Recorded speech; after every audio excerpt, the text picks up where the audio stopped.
In suicide contagion, which is that one person does, and self-harm has contagion just like it. One person does it, and that's more likely for another person to do it, right?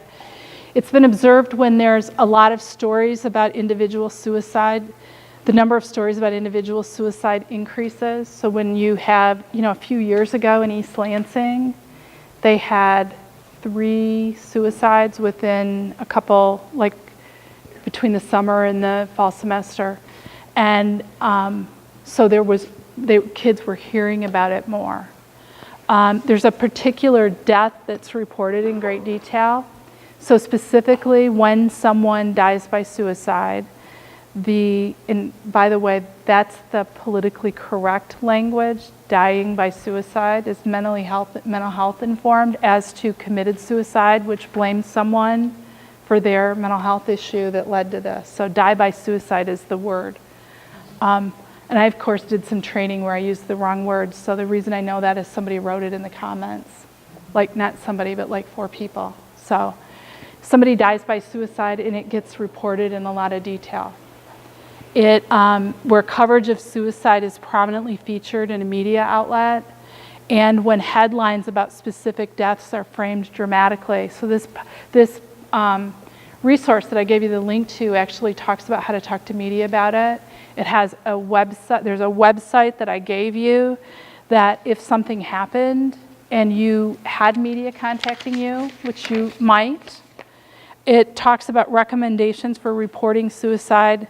That's not for how you report suicide or someone reports they're suicidal. It's how the media should report suicide, because they've connected that how it gets reported and glamorized and romanticized in the media can lead to the contagion effect. So if you deal with something like this in your school, you want to be sure that that's a good resource to have and to engage the media in being a part of the solution, because it can be really easy to sensationalize all of it, right?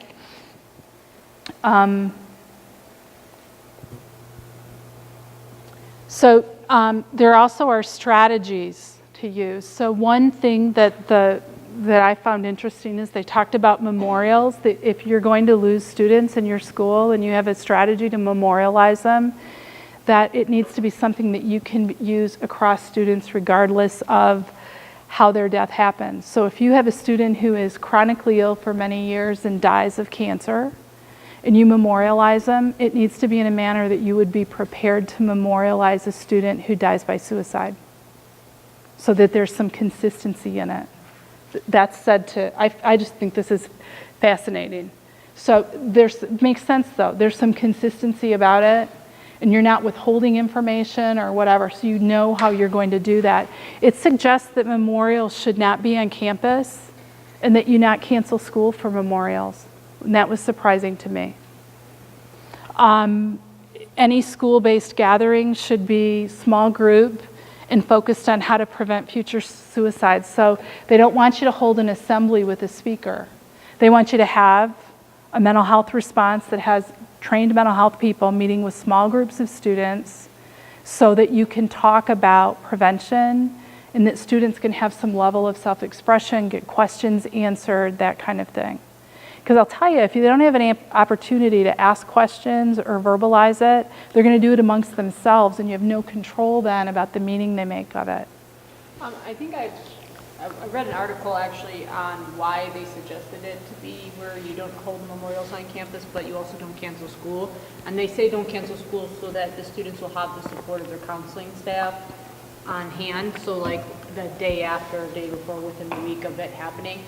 And I know with being in this diocese, we had a tragedy that happened, and I know we pulled, that particular school pulled from our school to have the counselor come and have help, and it's like such a great way to have staff on site for their student support. So I think that's probably important. That's what the article kind of hinted to, is that having that support after is more effective than sending the kids home to be by themselves. To be Right. So we recently had a death by suicide of a previous student, also the older sibling of a current student, and it was never fully publicized, so due to social media and some of the siblings putting things on social media, some of my high school youth group students knew about it, some of our school students and my middle school youth group students knew about it, but the parents never fully publicized it. So there was no memorial because it wasn't fully public. How do you work with kids to prevent this from happening when you can't tell the whole story, but they know the whole story, but you can't identify which kids actually know the whole story and who's just guessing? And how do you kind of work with that?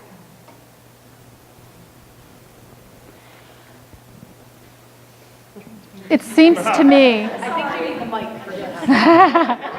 No, it's the reality of it is it's never a simple response. There's never a perfect answer. So you are first of all going to make the decision with others, and I promise you that if kids have heard about it on social media, they've all heard about it, and you're not doing something to communicate with students is going to be difficult and harmful. I wonder if there's a way, and I don't know the particular situation, so I don't know whether this would be perfect or not, but if there wouldn't be a way to, the first thing is when something's in the rumor mill, there's an old phrase called name it to contain it, and if it goes unspoken, it takes on all kinds of meaning. So you have to figure out how can you contain it, and some of it is by giving my thought. And I'm not an expert in this, so you all, with your experiences, can speak up too. My thought is you create some vehicle for kids to have conversation with trusted adults that can share resources with them. Everything needs to have resources for them. Who do you go to for help? Who can help you? How to ask for help? What are the warning signs? So you may do, because of confidentiality and protecting privacy, you may not address a specific incident, but you might do something right away. And so for just other schools that are sadly dealing with this, for us, we have a really small school. We're pre-K-8 with 200 kids. And so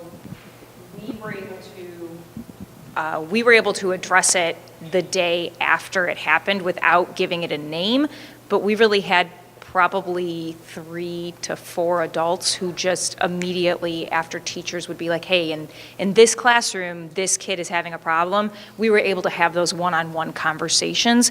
But I come from the AOD, where I've worked in schools that have 800 kids, and I can't imagine the whole day that we were dealing with it. I was literally saying, thank God we only have 200 kids, because I can't imagine dealing with the scenario that we were in with a school of 800. Yeah. When you can't address it in a full sense and you don't have that right ratio of adults to kids to have those small conversations where they can actually express their feelings. Yeah.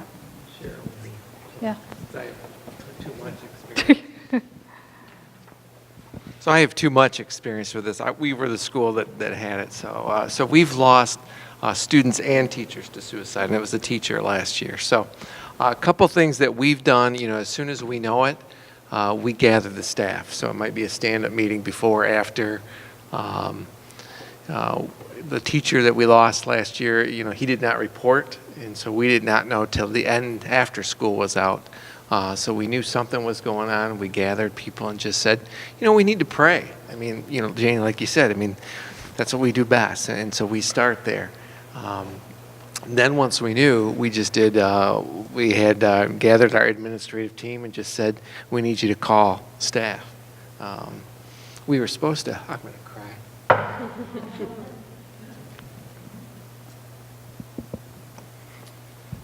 Shoot.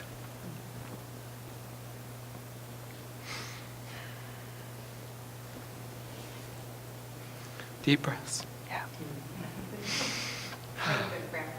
Yeah, absolutely. We were supposed to have baccalaureate that night, so we actually canceled the baccalaureate and moved Mass to the school. So it wasn't so much a memorial as it was we need to pray and just experience community. So we did that night, which for a lot of people was really good.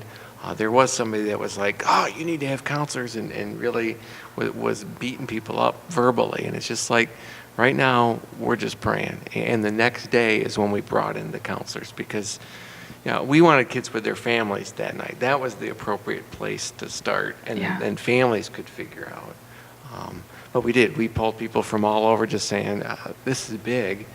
The hard part, and they talk about memorials. I guess the thing for us, and I use us collectively, when there's going to be a funeral, well, our staff's going to want to go if it's a student, right? I mean, so we are going to shut down. But that's where then I know a number of us have sent communications home saying, look, we're gonna be off. This is what you need to do as mom and dad in these days, weeks, and months ahead. So that's really huge, So if your kids come to the funeral, it's best if they come with you, mom and dad. If they're not going to the funeral or we're not in session, you need to take care of your kid that day, and look at that. So those were some of the things, that we did trying to put some of the pieces together. And then if it was, and we've had students commit suicide, so, we've gone to the funeral or to the funeral home and just been there, just had our staff there just to be there for kids because you never know, what's triggering. So. I think, too, that what I would add to that, and you may have done this, is you might consider, for some kids, going to funerals or visitations isn't something they've ever done or would be comfortable with. Could you have an alternative place for the students to gather so they don't have to be alone if they can't be? And I don't, sometimes that happens naturally. Right. Students, if you have a good school community where they've gathered and connected, I would guess they were doing that to some degree, but to have an alternative during that time, place to be. Yeah, we didn't do it that time. The next days following, what we just did is, we started with Mass the next day for school and just said, we're still praying. Our goal today is, and this is what I exactly said, our job today is to love each other. Mm-hmm. If learning happens, great.